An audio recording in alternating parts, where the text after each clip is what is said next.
the Dawgs Podcast with your hosts, Blake Reneker, Justin Charles, and Josh All. What's up, Browns fans? Welcome back to another episode of the Dawgs Podcast presented by Omaha Steaks. Josh All, Kenny Mack coming back with you guys on another Dog Pack Discord show, breaking down all of our takeaways and all of your takeaways. Everybody here in the audience hanging out with us in Discord. Appreciate you guys so much tuning in. We're going to talk about the Seattle Seahawks game last night, preseason week 3, the finale for the 2024 preseason. I mean, it's kind of crazy. Preseason's over already, and now it's on to Dallas. I mean, we are entering the regular season. It feels like this, I don't know, this offseason just kind of flew by. Don't you think, Kenny? Yeah, man, I can't believe, like you said, third game's done. Really odd that, a 10 p.m. start, you might have thought the day would have just dragged on, but the day went fast. All of a sudden it was 10 p.m. Eastern time for us here on the East Coast, and man, it's just went by real fast. Yeah, it did. I did not, full disclosure, I did not get an opportunity to watch the entire game last night. Kid had a birthday party he went to, and we were out late and doing stuff, and then it was the bedtime, it's all that fun stuff. But anyway, so I caught up on everything first thing this morning while everybody was still sleeping, so I am up to date and ready to go. And I got to tell you, that was, last week we opened the show talking about the game being a little bit of a snooze fest against the Vikings, but not last night. Last night there was stuff to get excited about. And you know what? One of the big things was there was passes to receivers. Yes, and the passes went far. They went down the field. It was fantastic. And you saw a bit of the let's pass on first down a lot last night, which was great. Very pleasant surprise on the offensive calling from last night. Yeah, a lot more 5 wide, spread out. I mean, we got glimpses last night, so we'll dive into all that when you guys jump up here on stage and start talking about it. But before we get people up here, let's just remind everybody, if you want to be part of these Dog Pack Discord shows, if you want to jump in to this community that we've built on Discord, I mean, honestly, when I say we've built, I mean everybody who's in the Discord, not just us. I mean, we set it up, these guys joined it, and just made it to what it is now. It's awesome. It's such a great online community of Browns fans from around the world and conversations 24/7. I mean, you just never feel like you are alone. You are a click away from talking to another diehard Browns fan about whatever you want to talk about. It's so cool. So that's at jointhedawgs.com. Become an official Dog Pack member. We're done pushing the fantasy football leagues. The signups ended on Friday. Those leagues are filled. Ready to go. We're setting up draft dates for Labor Day weekend, and we are ready for fantasy football. It's going to be a ton of fun. But you can still jump in the Discord, because we're going to do these Dog Pack Discords throughout the season to react to the games and get everybody's opinions on what's going on throughout the course of the season. Because as we know from years past, I mean, nothing's smooth. It's full of adversity, and there's going to be ups, downs, highs, lows, but it'll be a ton of fun, and we're going to do it all together. So head over to jointhedawgs.com to become an official Dog Pack member. So with all that being said, does anybody in the audience want to get their hand up and jump on stage before Kenny and I kind of find something to talk about to kick things off? We got Mr. Andrew Jackson. Let's get him up here. Hey, Andrew. What's going on, buddy? Man, how you doing? Living life. So didn't fully watch all the game. Kind of got bored a little bit after halftime. I mean, not gonna lie. But plus I had the Seattle broadcast, so it was pretty terrible to watch. We all did. But for normally kind of been negative the last couple weeks after preseason games, I think this week the positives were definitely outweighed some of the negatives. I mean, I think Kenny touched on it. I mean, passes. Cedric Tillman looked good. As much as I hate to say it, Jamari Thrash looked good. You're going to have to stop the hate on him, man. You got to stop, because the dude's showing out. Oh, I know. He's doing well. I mean, so got to love it. But overall, I think it's really good to see some of the passes down the field and seeing some of these young receivers that we've been wanting to see do well. And to me, I think that's one of the big positives from last night's game. With you 100%. Kenny, I'll let you jump into this here in a sec, but just speaking on Jamari Thrash, and for everybody who's tuning in for the first time or didn't catch last week's show, I think it was last week, Andrew is diehard Kentucky fan, so obviously Jamari being from Louisville, that's never going to be any love for Jamari, but for the rest of us, that's what we wanted to see. And I get it. I know we always have to preface this. We get that it's preseason and they're going against backups, but he's a backup and he's a rookie. So it's really nice to see these young guys, Jamari Thrash specifically, come in. And watching that game, I felt like he was always open. He just seems to have a knack for finding the soft spot in the zone. He just sits down in there. I mean, he's always where he needs to be. And then, he's turning upfield as soon as he gets the pass. So really exciting to see the way he's developed throughout the preseason. What do you think, Kenny? Yeah, I mean, I couldn't agree with you more. He really undressed that defensive back when he got that long touchdown. Like I found that he was open more, and they could have hit him a bit more than they actually did. But again, it goes back to what we say: his route running, he's getting open and he's doing what he needs to do. As far as the game and like the positives, like, man, guys, like if we take a look, first downs, they got 17, total yards, I think they had almost 400 yards, and they dominated the time of possession again. It was 35 minutes to like 24 or something like that. So, I mean, I really, really liked what they were doing on that offense.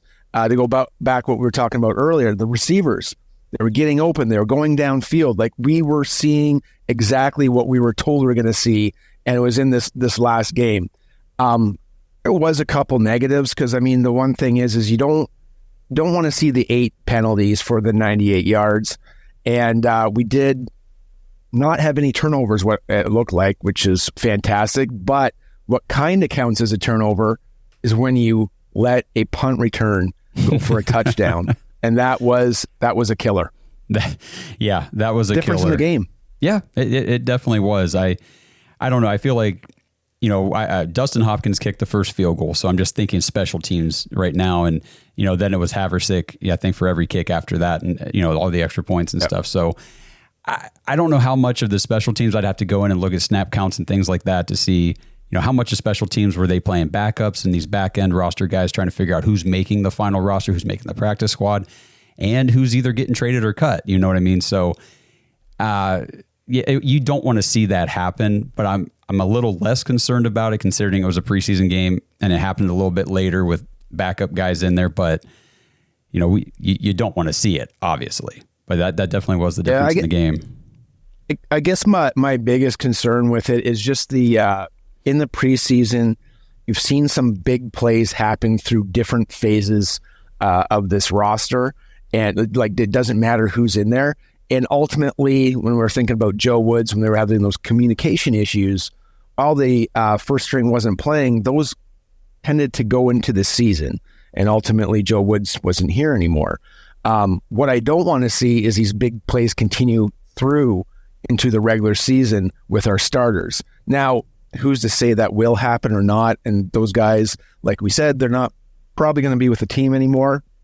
So let's see what happens with the Cowboys, and hopefully that does not happen, these big plays. Yeah, no kidding. So I'm going to go through some stats real fast, but while I do, whoever wants to come up on stage next, go ahead, put your hand up. And as soon as I'm done going through kind of this box score, we'll get you up here. But Kenny, you talked about the wide receivers. Michael Woods, 9 targets, 5 catches, 53 yards, 2 touchdowns. He looked good. Jamari Thrash, we talked about him. 6 targets, 4 receptions, 73 yards, and a touchdown. James Prochet caught all 5 of his targets for 26 and a touchdown. And then you've got Cedric Tillman, who didn't play obviously much past those first handful of drives or whatever. But I mean, he had 4 catches on 5 targets for 52. And then Jalen Darden, who I was like, nice to see him getting some run at the wide receiver position, getting some targets downfield because he's a speedy guy. 4 targets, 2 catches for 49 yards. So like you said, the receivers really stepped up this time. So we got Tony the Italian wants to jump up here on stage. What's going on, Tony? What's up, my man? I'm doing pretty good. How about you guys? Excellent. Good.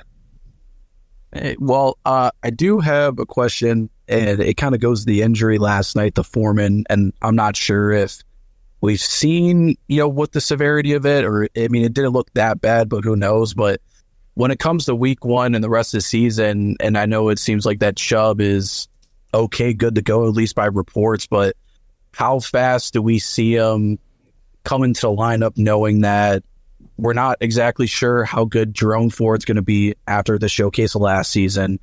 And we still have Robbins, who's a rookie. He's looked good the preseason, and also we don't know about Hines at all. We don't know if he's going to be back or when that's going to happen.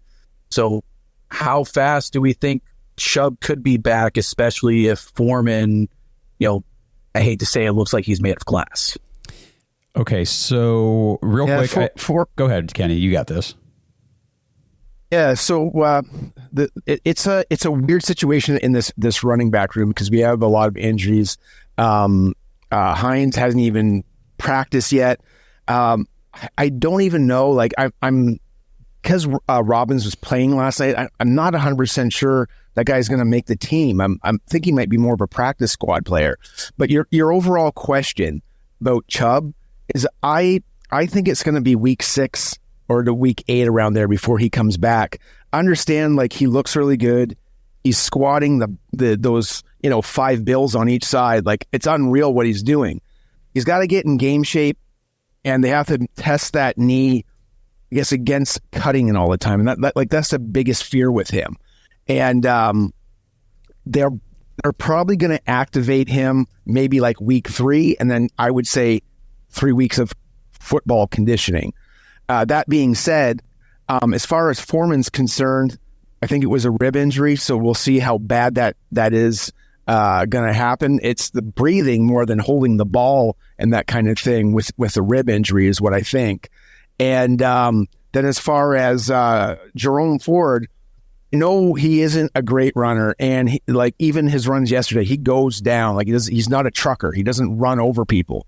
But the one thing is he is a fantastic receiver out of the backfield, and you're going to see a lot of receptions his way, I think, in that Cowboys game. So he's going to start. Yeah. I mean, obviously, Nick Chubb, I think, we've talked about this so much, and there's a Dr. Deepak Jonah. If you guys want to follow him on Twitter, especially for just even for fantasy football, he really does good updates on guys getting injured all year long, especially during the season, kind of gives you a good evaluation of what he expects in terms of recovery time when guys are going to be back and what you can almost expect from them when they do. And a lot of what he said about Nick Chubb, he hasn't been activated yet during the training camp. So his inclination is, like you said, Kenny, probably going to miss at least the first 3-4 weeks, start the season on PUP. And then when he does come back, it's going to be, he's starting, before he was kind of saying a 4-week ramp up until he's kind of getting maybe 80% of his normal workload. But now he's starting to say maybe even more of like a 6 to 8 week ramp up just because it was such a severe injury. And while he is working back, playing football is different than lifting weights and running, sprints and things like that. So as far as the other running backs, I do expect Jerome Ford to handle the majority of the workload, to be the lead back like he was last year. I expect Deontay Foreman to fill that Kareem Hunt role. I mean, you talk about him being made of glass. Kareem Hunt was dealing with hamstring injuries and stuff every single week last year. So I don't know if we're that's just kind of a lateral move in my opinion. I think Foreman might have a little more burst right now than what Kareem Hunt had last year.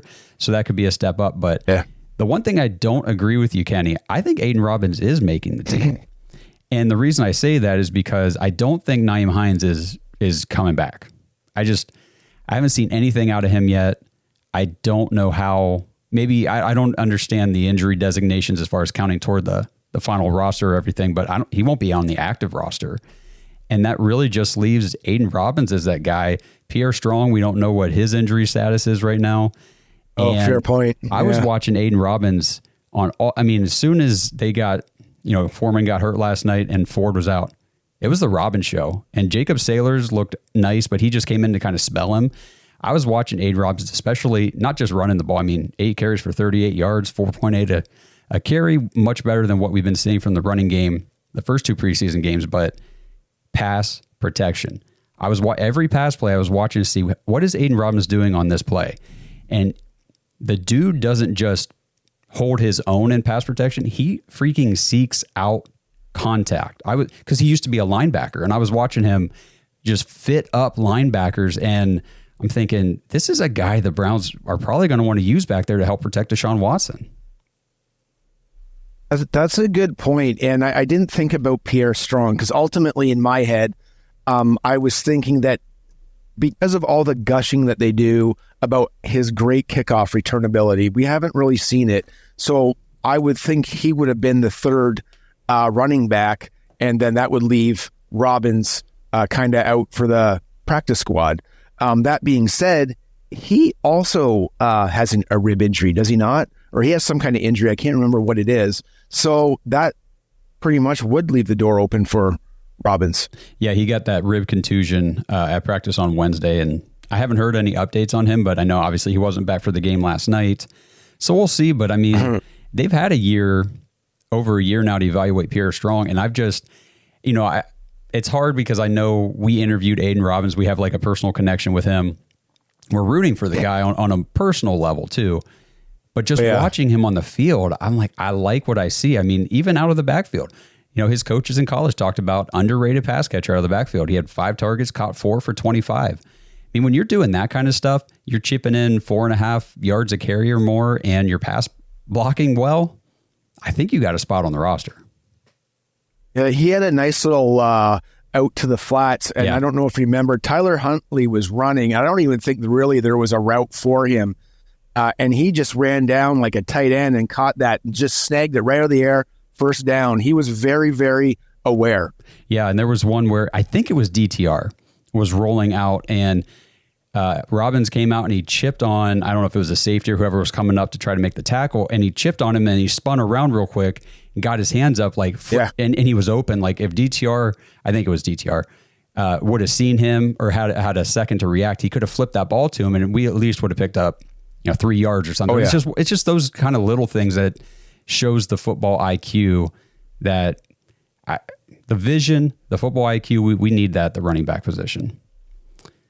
Pastor Rob, absolutely. Let's get you up here on stage, buddy.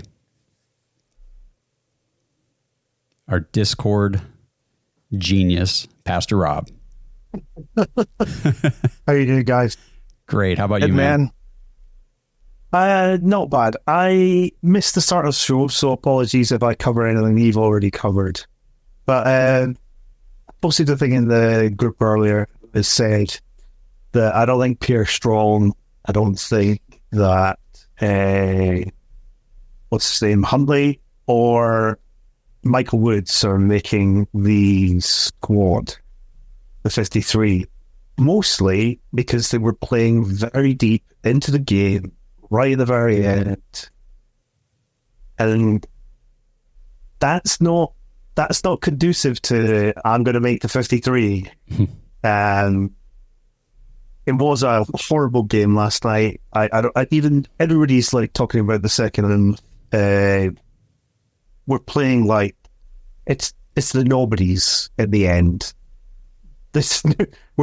We're that looking good at the end. Like I've seen some people saying, "Oh, the offense looked really good in the second half," and it's like, well, yeah, but it was basically a summer league football game. it was all these guys will be playing in the summer leagues. They're not going to be on NFL rosters. But how are your thoughts on what I heard you talking about a couple of people that you think the Strong that Robbins is going to make the team. I don't think he does either. So I've got a real. I don't think we're taking very many running backs into the season, and I think they'd prefer to put faith in Hines, who, even though he's not played, has got that history to back it up over an undrafted rookie. What's your thoughts? Well, just to kind of go back on the, I don't know if you were in here yet, but I had already said Nyheim Hines. I don't see how he makes the team just because he's not healthy. It has been well over a year now since his ACL injury, and he still hasn't done any football drills. I mean, you know what I mean? So it's like, if you're not back yet, what kind of faith do they have Totally in him get that. coming in here? So I could be totally wrong. You know, they could come out and practice in the next couple of weeks ahead of that Dallas game and say, you know, Nyheim Hines has been activated off the NFI list. He's ready to go. He's going to return kicks, be a, you know, out of the backfield type of receiver, whatever. Maybe that all comes to fruition, but I just, looking at the signs, I just don't see it. But again, like I said, could be wrong. Yeah, I don't see it either. It might be a one of those injury settlement waves or whatever, based on just his inability to practice. When you get someone with a serious injury like that, though, you're expecting there to be delays and things like that. I don't think you're going into that thinking, do you know what, we're wanting him day one. I think they've went into that knowing where he's going to be, and that's fair because they've got him cheap. They've got him cheap. Remember, the price they're paying is not the price he should be getting paid. And what I was actually, I'm glad you said that, because it's funny because it's the same situation and you're looking at it and that's how you see it. And when I look at that, the price tag of what we signed him for, I'm thinking it was a cheap, you know, no risk, high reward. If he's healthy and comes back, we got a guy who can play. If he's not, we just move on, and we didn't invest much in him. Like we'll see, man. I mean, I wouldn't hate. Two sides of the same coin. Exactly. I mean, I wouldn't hate if he came out and was like, hey, he's fully healthy and he's ready to go, because we know he's explosive, he's a good player and all that kind of stuff. But I haven't heard any positive news about his progression, and maybe I've missed it, but I have been looking. No, there hasn't. So we'll see. No, you're 100% right. This episode is brought to you by Omaha Steaks. Dog Pack, the summer's in full swing, and you guys know what that means. Omaha Steaks annual Hotter Than Fire sale. Go to omahasteaks.com right now, and for a limited time, you guys can get big savings on great packages from Omaha Steaks for just $99. Plus, you guys can get an extra $10 off that order with promo code DAWGS, DAWGS, at checkout. So these packages with that promo code are essentially $89. From exquisite steaks to legendary burgers, the premium pork, the air-chilled chicken, the meatballs, the chicken wings, the appetizers, the ready-to-eat meals, the wine, everything that Omaha Steaks has to offer. Head over there today, check it out. Shop the Hotter Than Fire sale to get these exclusive savings on the mouthwatering packages that start at just $99 plus. Use that code DAWGS, DAWGS, when you check out for an extra $10 off your order. But hurry, because this sale is only available for a limited time. Summer always flies by, and this deal is going to fly by, so you're not going to want to miss it. Go shop today, omahasteaks.com. Use promo code DAWGS at checkout for an extra $10 off your order. I mean, roster cut down is Tuesday. So we're going to find out real quick where these guys stand with the team. As far as the receivers go, Michael Woods, I know he played deep into the game last night. He's a guy but he played pretty much like throughout the whole game. I feel like he was getting a dress rehearsal from them. Remember, this is a guy that was here, a rookie, 6th-round rookie in 2022, missed all of last year with his Achilles injury, came back this year. I mean, they've kept him all the way through, and he's showing pretty well on the field. I know it's preseason, but as far as depth goes at receiver, obviously your top three, you know, you've got Amari and Judy and Elijah Moore and Cedric Tillman, so your top four are pretty much set. Thrash, I think, is locked in as the 5. If there's a guy that does not make the team, I think it might be David Bell. What do you guys think about David Bell? We haven't seen him all preseason, so it's weird that what they're going to do with him. Like, it tells me if we haven't seen him that they're probably going to keep him and they like something. And now you're talking about, 6 receivers, and you still need to do something at the kickoff position or the punt return position, because you have Prochet there. Yep. So is he going to be? We're not keeping 7 receivers. There's no way.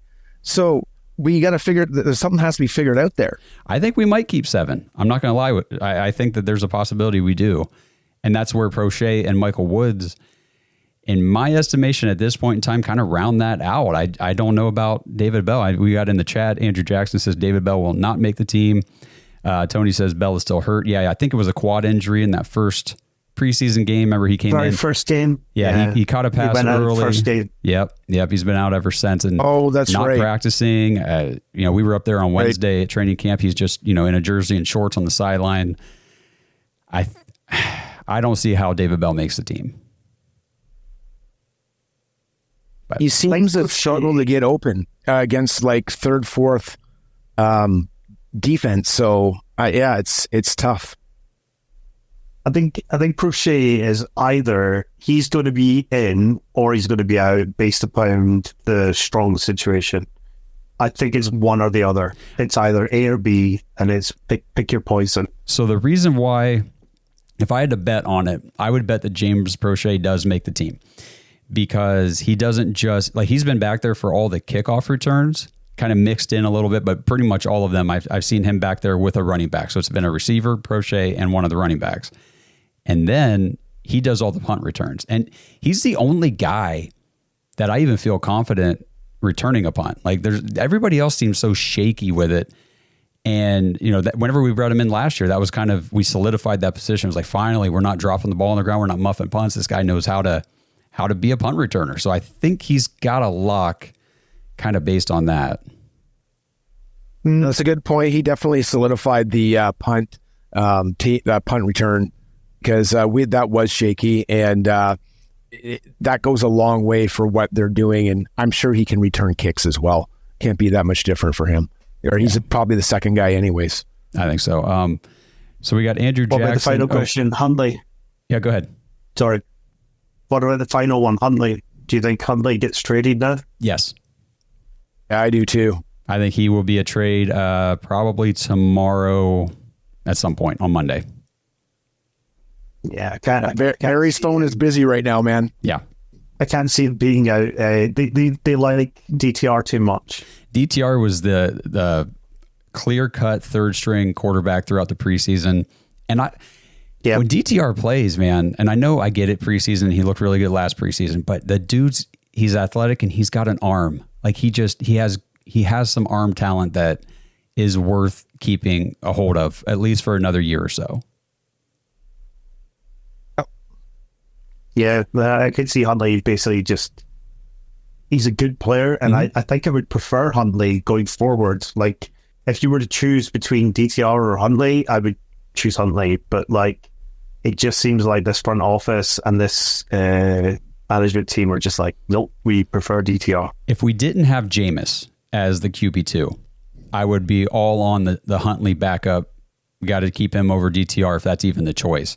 But since we have Jameis, I think it makes more sense to keep the guy who's on the rookie contract, still developing, and has the athletic abilities to play the position over however many year veteran Huntley is now. Because he's only a 1-year guy anyway. Money talks, yeah. Agree.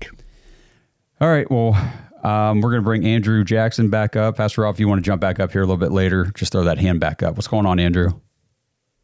So that kind of was in what I was about to ask about the quarterbacks. What do you guys think? If all four make it, or if just three, and who would it be?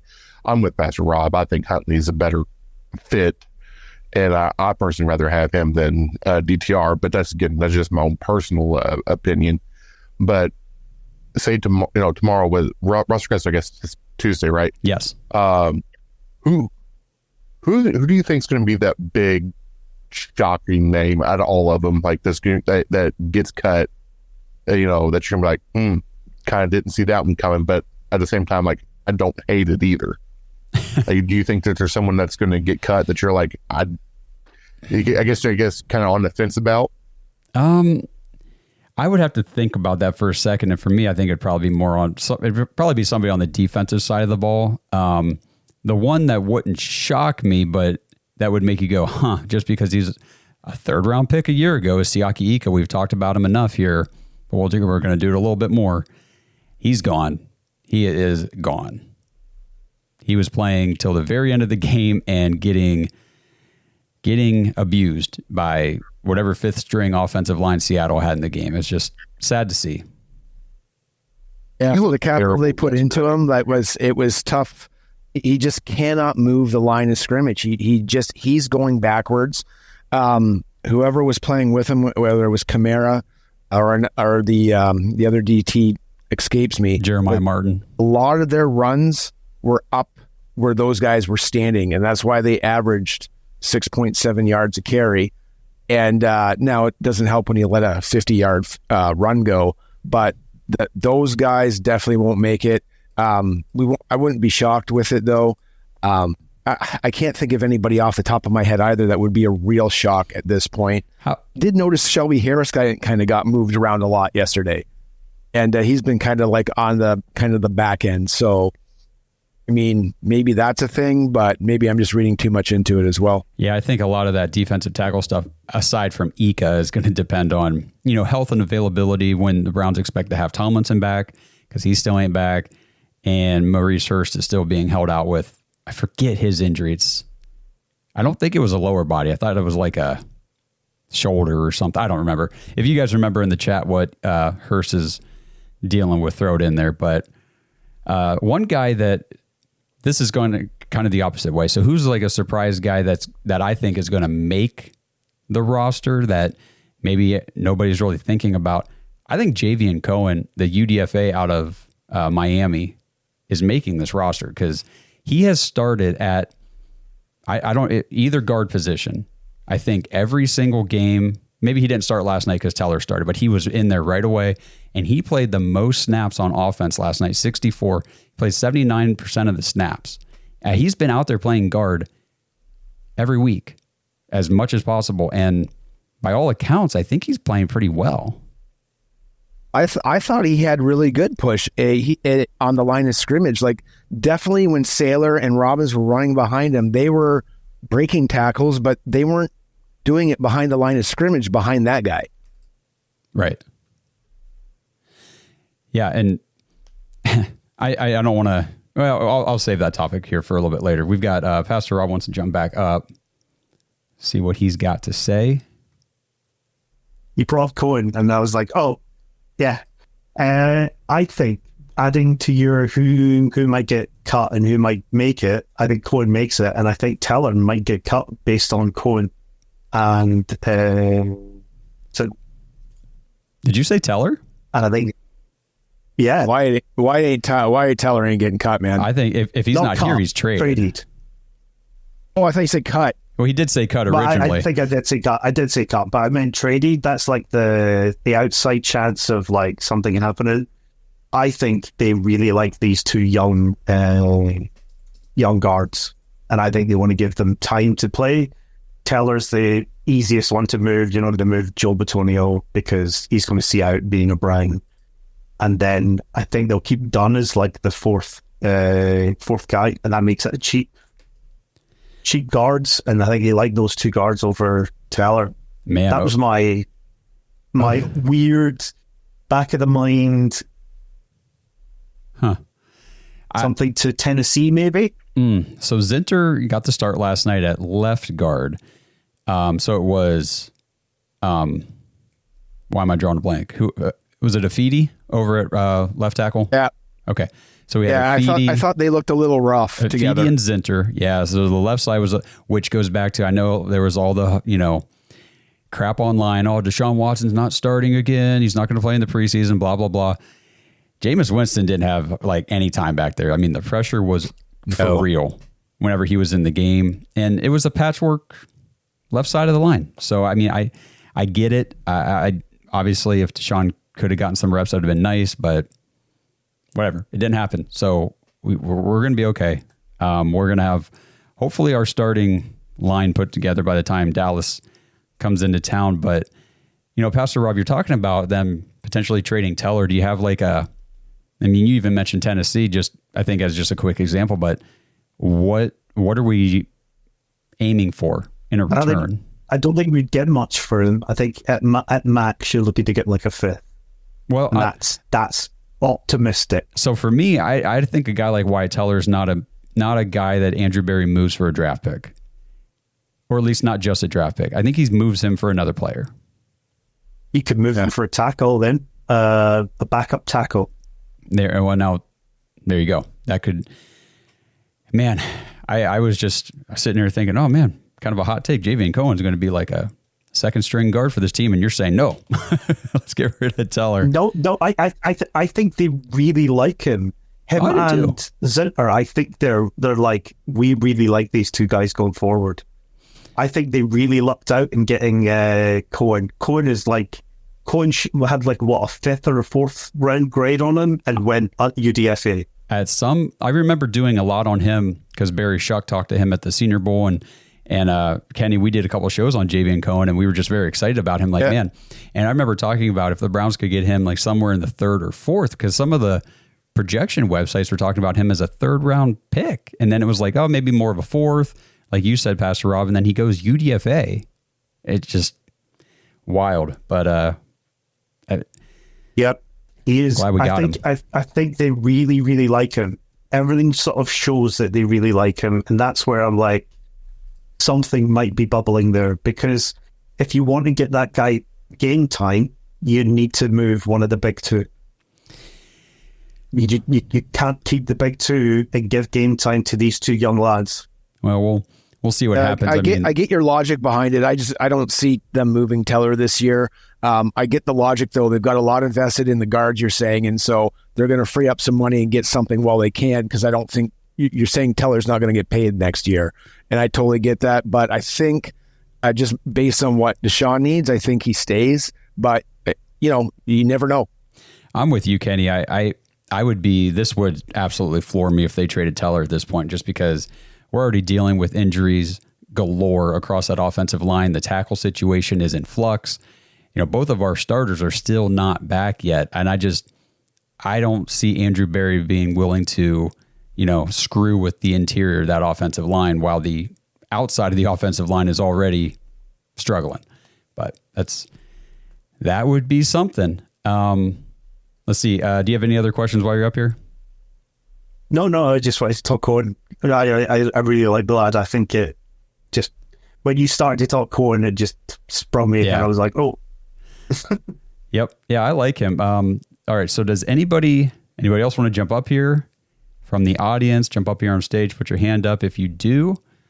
I know one guy that I wanted to mention from last night. I think Michael Hall.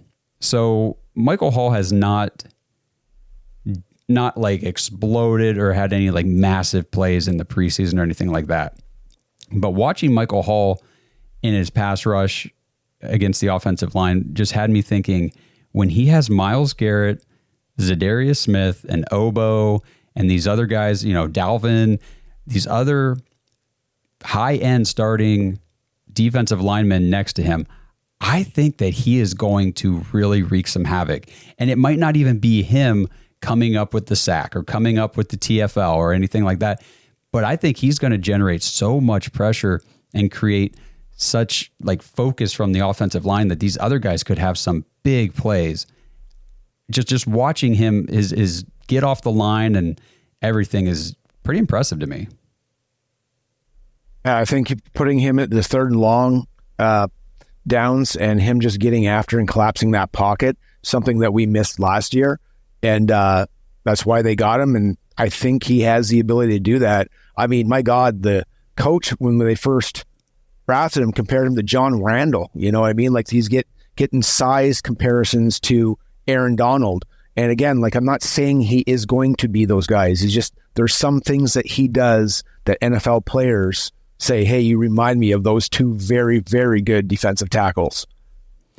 Yeah, and then you've got, I think it was Z. Yeah, like you said, Aaron Donald compared, like, and the thing is, we talk all the time, defensive tackle position, it is definitely one that guys don't just jump straight into the NFL and make a huge impact. It takes a little more time to develop and acclimate to that position on the defensive side of the ball. And I think by the, midway through the season, we could be very happy that we've got Michael Hall.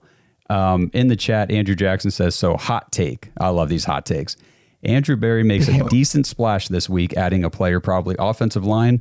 But before the trade deadline, I see AB making a big splash, like a CD Lamb type trade. My hot take, adding all these draft picks this week makes me think he will bundle them for a player or two. It's just interesting that CD Lamb hasn't signed yet in Dallas. I don't know what they're doing. They're 2 weeks away. 2 weeks away from game one, and this guy has not practiced. He missed the entire training camp. Obviously, he wasn't going to play in any of the preseason games, but he has not been out there at all. So it is starting to get interesting. Very interesting, at least in my opinion. Yeah, I don't know what the Cowboys are doing either. I mean, the last thing I can remember this going on with the Cowboys, Emmitt Smith did the exact same thing. He held out up to, I think, the third week, and then they finally got him in and playing. And he didn't miss a beat. He just got right into it. I don't think CeeDee Lamb will miss a beat whenever he starts, and they just kind of have to get together and work this out after the Browns game, of course. Yeah, let's miss week one. But, I mean, talk about the total Andrew Berry move. I mean, he already snaked away Amari Cooper pretty much in his prime from Dallas for essentially nothing. And yeah, could you imagine him pulling off a trade for CeeDee Lamb before the Browns have to face him? That would be insane. It would be unreal. I wonder, like, I haven't seen any articles as far as like what teams would be willing to part with for CD. Like, clearly you're going to be giving up first round pick. And we haven't had one for 4 years. So what's the use of having one next year? We're just used to it now, right? And so after that, are you putting Teller in there like we're talking about? I mean, that might be a thing. And now you got two players, and you're getting a bona fide all-star receiver, and then you just have to figure out how to pay him. Yeah, I mean, let me preface it by saying I don't expect it to happen, obviously. It's one of those, it'd be so nice, pie in the sky, CeeDee Lamb to the Browns. He's signing back with Dallas. It'll be all right for them. But if it were to happen, you mentioned the first round pick thing. Like, when you think about CeeDee Lamb, whenever he was drafted, I forget if it was 20 or 21, whenever he was drafted by the Cowboys, he wasn't this version of CeeDee Lamb his rookie year or his second year, or not even really his third year. I think last year was his fourth season, I believe, and it was the first time that he really exploded to this like upper echelon elite level wide receiver. So there's so many people online and stuff that just say, we need that first round pick. We got to find an alpha receiver in the draft. It's like, okay, so if you find one, a lot of these guys don't become that their first season. I mean, very rarely do they come out here and just, they're the alpha dog, elite, top of the league type of receiver that first season. It takes a couple years.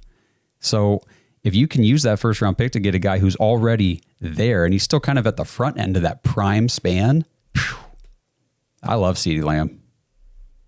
The Randy Mosses and these guys that come right out, that's few and far between. Does not happen. Right.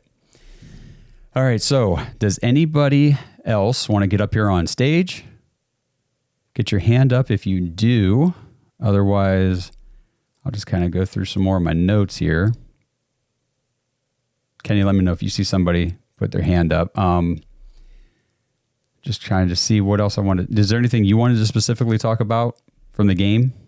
Yeah, I mean, I was just happy that we got the offense rolling. Like I said, ultimately looking at like the first down, how we want to see this offense different and throw the ball on first down. Like, I really, really enjoyed it. And really, again, like, it was just a game of punt return, and that was really the difference in the game. It was your typical preseason game where the coaches coach these guys up enough, put like 70 points on the board. And it was good. Yeah. Just real quick through some of these notes. I think honestly we've covered pretty much anything. Just real quick to kind of go back. I know this was a hot thing, but people were really upset, like acting as if Deshaun Watson was the only guy who's not suited up for the preseason. Amari Cooper hasn't played. David Njoku hasn't played. Joel Bitonio hasn't played. Our core, like Denzel Ward, Myles Garrett, these guys are not playing any games, any reps whatsoever in the preseason. So it's not like it's just a single starter type thing. I mean, last night, your top receiver was Cedric Tillman. I mean, we started Tillman and Thrash because, and I guess Elijah Moore, because the top two, Judy and Cooper, didn't play, and Chief didn't play. So Aiken started. So whenever they said, starters are going to get some run, it wasn't all the starters. It was half of them. You know what I mean? So I know a lot of people are upset that some of our starters, obviously specifically Deshaun Watson, gets called out a lot for not starting, but the Browns, the message they were sending is clearly, we value more having our offense as close to 100% healthy as possible for week one than we do main starters getting reps in the preseason. And that's the course they took. This episode is brought to you by Bodden Sports. Browns fans, Bodden Sports is your one-stop shop for all your athletic gear. Bodden started out perfecting and manufacturing the best balls in the business. Yeah, if that sounded dirty, that's more about your mind than my words. But hey, it's true. Baseballs, softballs, footballs, basketballs, volleyballs, soccer balls, you name it, and Bodden has engineered the highest standard sports balls available. And now they offer more than just sports balls. If you got kids playing baseball or softball, Bodden has batting gloves and bats to go along with both game balls and training balls. If you're into basketball, Bodden makes basketball specifically for indoor or outdoor use. Heck, Bodden even has all the equipment you need for pickleball, which is one sport that I hear everyone is playing, and yet I still never have. And I need to fix that soon. But don't miss the backyard game section of Bodden's website, where you can order everything you need for this upcoming outdoor season. Pool balls, backyard volleyball nets, croquet, bocce, horseshoes, cornhole, and more. Right now, you can get 10% off your entire order at Bodden Sports, BADEN sports.com/dogs, DAWGS, and use promo code DOGS when you check out. That's 10% off all the top quality sporting gear you need this season. BoddenSports.com/dogs. Yeah, absolutely. One thing that note that I did miss for me was the Winston Reed ejection. Ejection, yeah. Oh, that was a bang play, and I really dislike that call. I mean, if you want to call him for hitting the head, sure, but he turned around, he hit the receiver. If this is a regular season and we got to lose like a Myles Garrett, or we got to lose one of our awesome players on defense for a play like this, that really had to be reviewed, and they need to figure that out for the regular season, because like any team would hate to have a player like that lost, a great player lost, and I was disappointed they couldn't figure that out. I'm with you 100% on that one. Let's see. Pastor Rob's got his hand up. We'll get to him, and then Andrew, we'll come back to you as soon as Pastor Rob's done.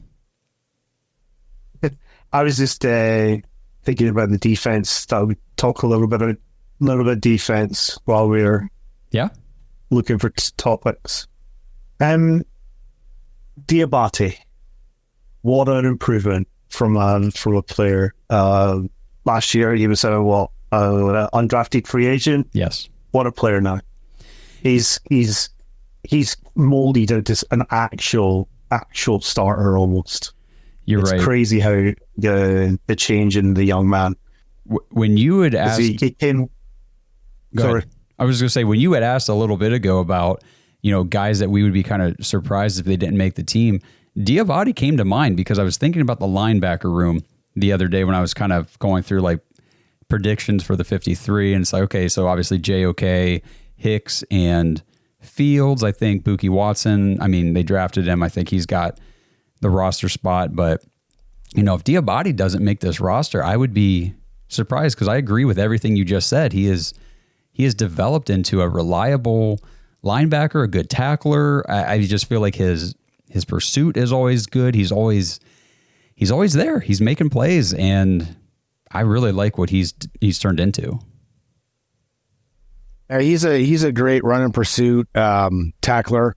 He seems to tackle well. The other thing, how many linebackers do you think is going to make the team? Because that'll be a key to him making it, I guess. Or I think he's going to make it. But like, do you just keep 5 linebackers based on the way that Schwartz plays his system, or are you keeping 6?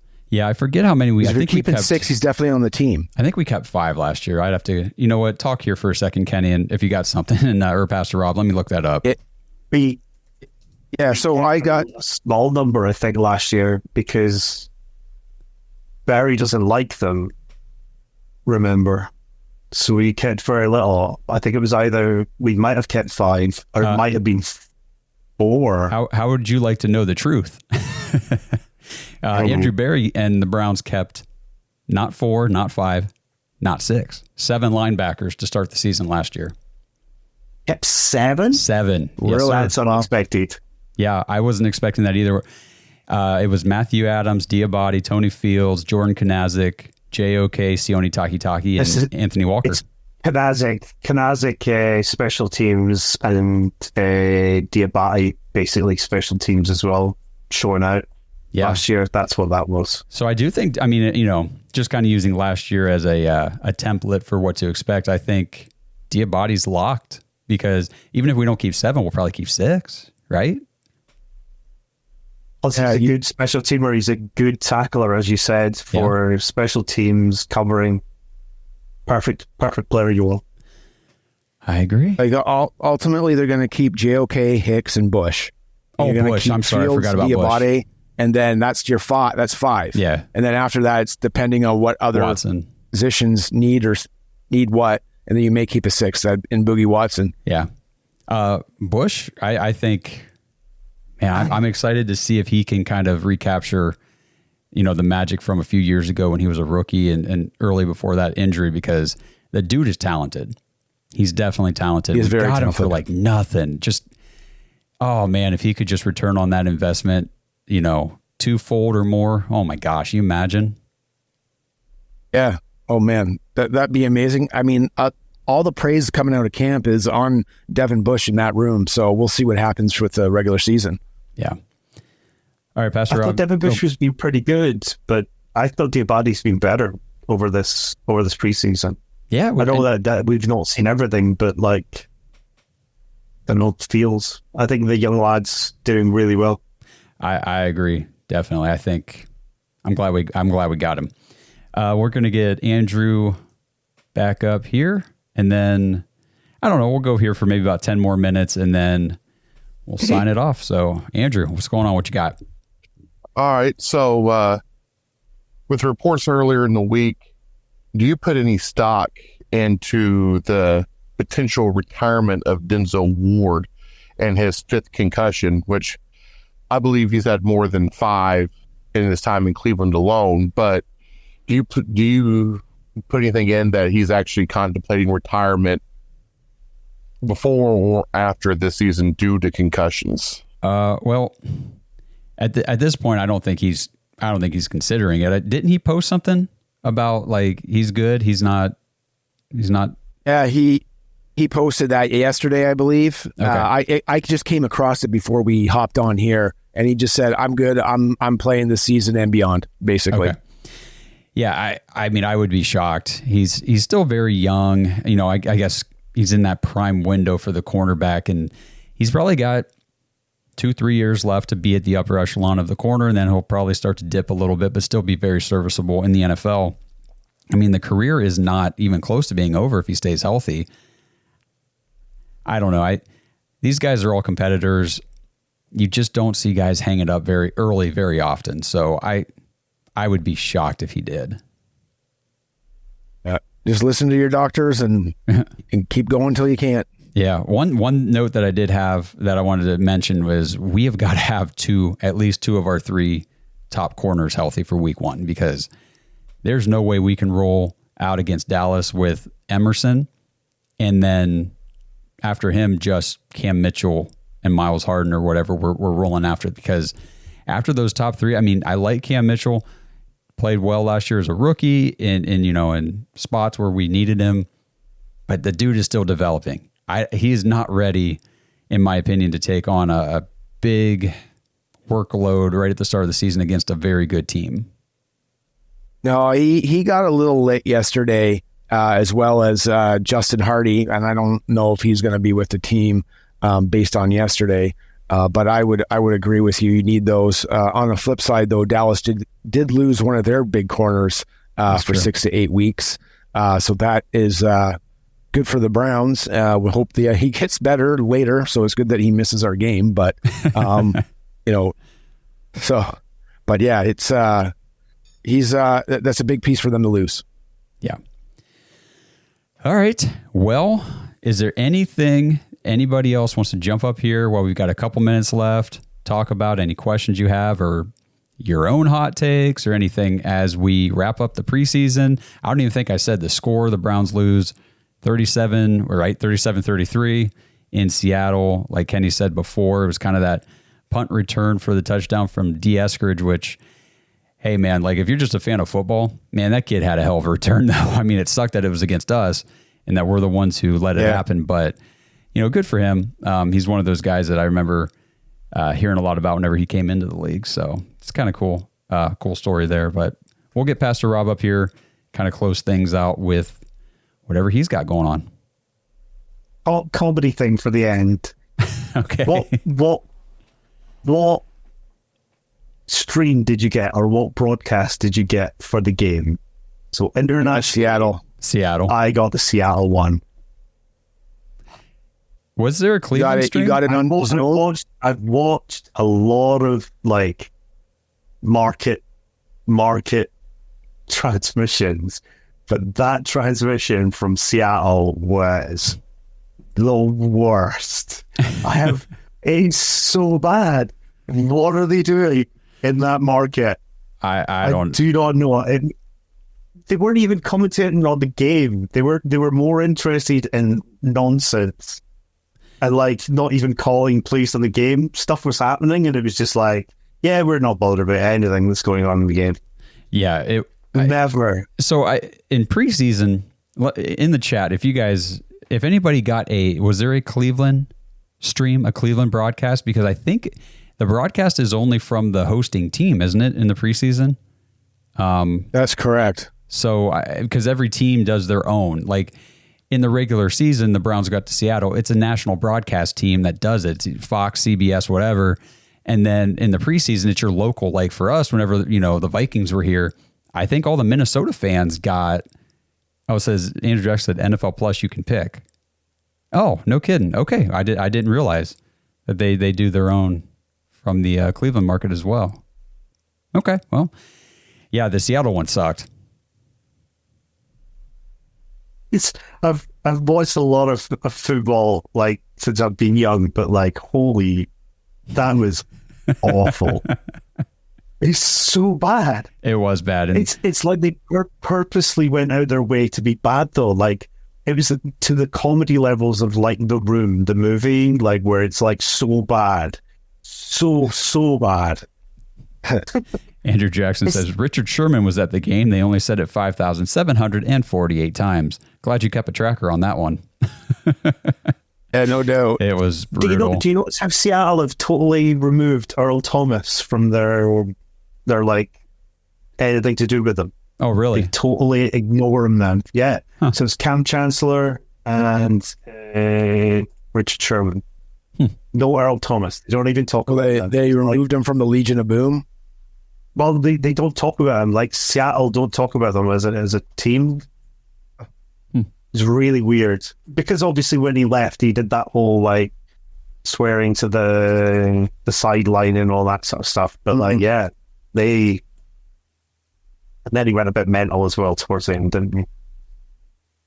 Interesting. But I just thought that was interesting as well. Like one of your greatest players, and you just like, nope, we don't have them. He was never with us. Yeah, I don't know, but I'm glad preseason is over. So Pastor Rob, thanks for jumping in here. We're going to go ahead and wrap this thing up. Yeah, so here we go. We're in the home stretch. Week 1 is next. Like that is the next thing. It's 2 weeks from today. We'll be playing a home game in Cleveland against Dallas, and it's all ramp up from here for that game. So, just follow along. We'll be doing a show later this week to break down everything that happens with roster cut downs and the final 53 going into the season. I guess I should say the initial 53 because there is no final. So the first 53 that they come out with, who gets cut, who gets traded, who we pick up, because there's going to be guys that we cut so that way we can pick up somebody who gets cut from another team. It's what happens every year. So it's going to be interesting. We'll keep up to date on all of it. Follow us on socials at the Dawgs Podcast on everything. We'll post there. And then, like I said, the show later this week. And then, we'll be getting ready. We'll be doing our first regular season game preview next week. Unreal. I can't believe it, man. I can't believe my backers were going to be getting together and having a good time, getting ready for the Dallas Cowboys. And I can't wait to see our defense. I just think they're really going to get after them. They're like, they have been, since we haven't played many of them, especially our defensive line, they are probably just licking their chops to get after Scott and the boys. Yeah, and just remember, I mean, last year, home opener in Cleveland, it was the first game that any of these guys really, with Jim Schwartz here in Cleveland. And we came out and we took it to Joe Burrow and this high-flying Bengals offense that everybody was saying, oh, AFC contenders, blah, blah, blah. And we shut them down. And now it's year 2 with Jim Schwartz, most of these guys.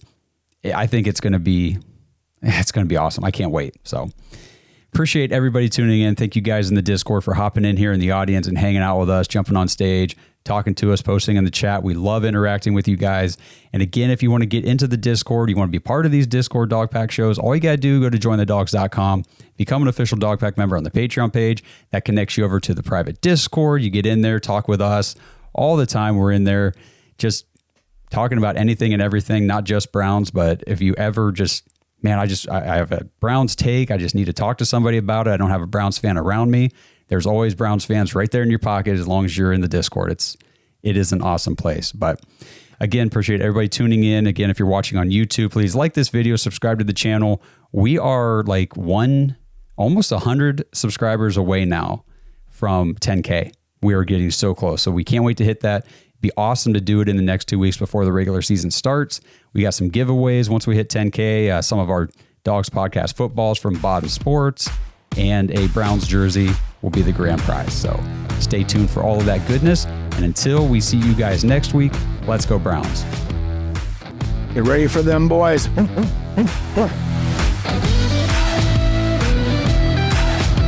Thanks for listening to another episode of the Dawgs Podcast. Make sure you subscribe on YouTube and follow us on Twitter at the Dawgs Podcast. Get your thoughts on the show at thedawgspodcast.com.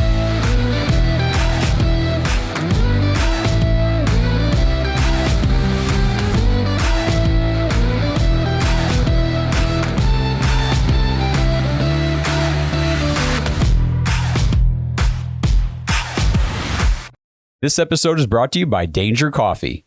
Browns fans, we talk about how Danger Coffee is made free from mold toxins that are in 45% of the world's coffee, but that's not all that Danger Coffee has to offer. Mineral and nutrient deficiencies are a big deal. They make you feel sick, tired, stressed, and they can give you brain fog. These deficiencies negatively affect your immune system, your digestion, sleep, metabolism. Have you ever wondered why you get an initial burst from your coffee, but then you get that little crash not long after? Danger Coffee's patent-pending process remineralizes your body with more than 50 trace minerals and electrolytes, leaving you more energized, engaged, powerful. These micronutrients enter the cells to boost performance. They bind to toxins to provide detoxification support. I know that sounds like a lot, but the bottom line, guys, is minerals matter, and most of us really don't get enough of them on a daily basis. Danger Coffee delivers micronutrients, plus it gives you access to the minerals you already have. Head to dangercoffee.com, use our code DAWGS, DAWGS, for 10% off your order. And that code can be used over and over. So you get 10% off every order you make using code DAWGS. It's time to start every day off with a cup of coffee that gets you going and actually keeps you going. Dangercoffee.com, code DAWGS.